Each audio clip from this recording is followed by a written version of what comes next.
What's up guys, and welcome back to Tech Plant. Today I'm going to show you how to propagate / divide the Epidendrum Porpax orchid. Let's check it out. Alright, in order to actually divide the Epidendrum Porpax, we're going to need something to mount it to. I'm going to use this like egg crate lighting diffuser stuff because I think it looks cool and it's going to work pretty well for this. A lot of people use wood or cork or some other sort of like innate thing, so I'm just going to try plastic for once and see how it works. Personally, I love this stuff because you can cut it to any shape and size with just like a wire cutter.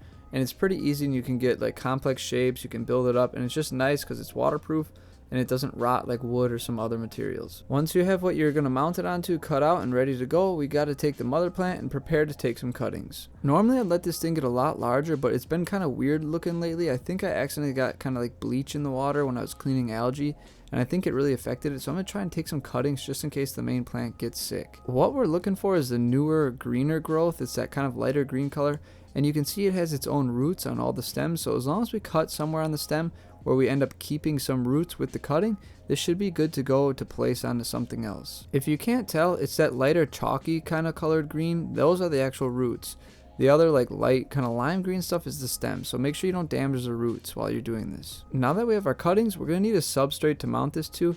If you were to just use wood, you can mount it almost straight to wood sometimes for some species, but I think these guys like to have a little moisture for a little while, so I'm going to use some sphagnum moss. The next step is finding your material in which you're going to use to actually secure this to the plastic mat, and that is going to be fishing line. This stuff is clear and it doesn't cause any like weird appearance, and it doesn't rot, so it works perfect. In order to get this kind of started, first you're going to want to build up a little bit of substrate, and then you're going to want to kind of sandwich your cuttings in between the substrate.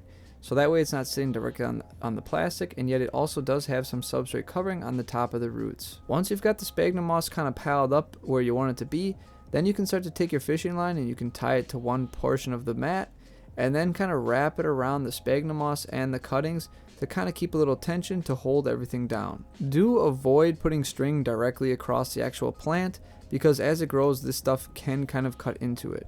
So really just kind of focus the fishing line wherever there is a lot of sphagnum moss.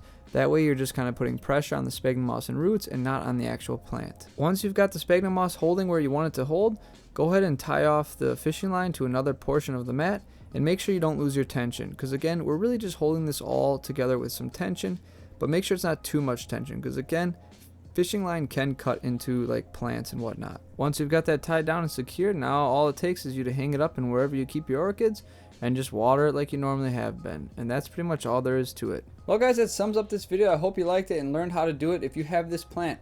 I really love this species because it really forms like a nice little mat, and you can take plenty of cuttings from it. Next time it blooms, I'll make sure to get some footage and show you guys. As always, may your plants grow strong and healthy. I'll see you next time.